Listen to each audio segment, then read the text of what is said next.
Վանաձորի ծայրամասային թաղամասերից մեկի անբարեկարգ տարածքում հիմնվեց մարդու իրավունքների անվան պայգի։ Այգու ստեղծման գաղափարը պատկանում է Հելսինկյան քաղաքացիական ասամբլեայի Վանաձորի գրասենյակին ու Ամերիկայի Միացյալ Նահանգների խաղաղության կորպուսի կամավոր Քեթրին Լեսթինային։ Սա նաև միջոց է, որի միջոցով մենք պրոպագանդելու ենք, այսինքն իրազեկելու ենք, որի միջոցով նաև այս շատ հետաքրքիր ձև է, որի միջոցով նաև մարդու իրավունքների գաղափարներն ենք տարածելու։ Սաքունցը նշում է, որ մարդու իրավունքների այգու ստեղծումը սկիզբն է այն գաղափարի, որը նպատակ ունի իրականացնել վանաձորցիների հետ միասին։ Այստեղ մենք մի շարք իդեալներ ունենք, եկեք չստապենք։ Հետո չէ, այդտեղ նաև ոնց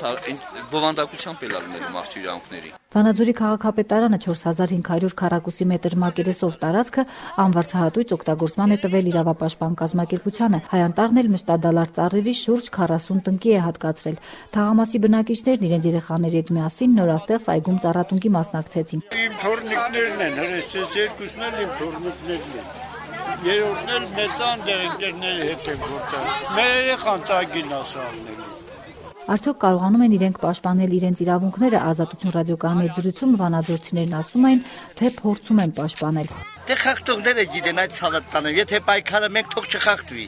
Մենք Եվրո միություն ենք մտել, Եվրոձևով էլ ապրենք, իրար հարգենք, հարգանքով մնանք։ Ծառատունկի մասնակից դպրոցահասակ երեխաները թվարկելով մարդու մի քանի իրավունք, ասում են, թե երբեմն դրանք խախտվում են նաև դպրոցում։ Որ իրավունքից ես տեղյակ։ Սովորելու իրավունքից,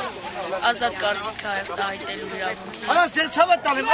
ազատ շարժվելու իրավունքից։ Գիտեմ, որ մարդիկ ունեն շատ իրավունքներ, սակայն դրանցից մի քանիսից են օգտվում։ Դե իրենց երևի հիմնական դա է հարմար ու երեք է մեզ մոտ եկել են հարցազրույց են անցկացրել ահագին իրավունքի մասին մենք նոր բաներ իմացանք։ Օրինակ, որ իրավունքից գիտես։ Գիտեմ, որ մարդ կարող է ազատ իր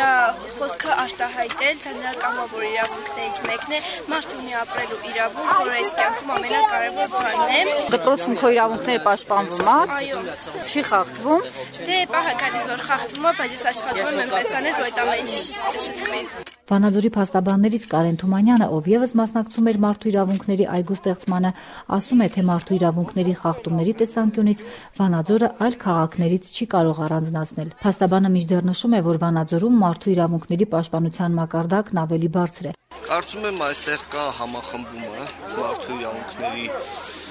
պաշտպանության գործընթացում, քաղաքացիների իրավագիտակցությունը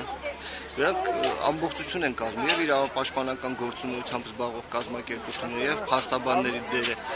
եւ լրագրողների դերը եւ մարդկանց դերը։ Թաղամասի համատիրություններից մեկի նախագահ Վահագն Ավագյանն Ազատություն ռադիոկայանին վստահեցրեց, թե իրավապաշտպան կազմակերպության ու վանաձորցիների համատեղ ջանքերով ստեղծված մարդու իրավունքների այգին կպահպանեն թաղամասի բնակիչները։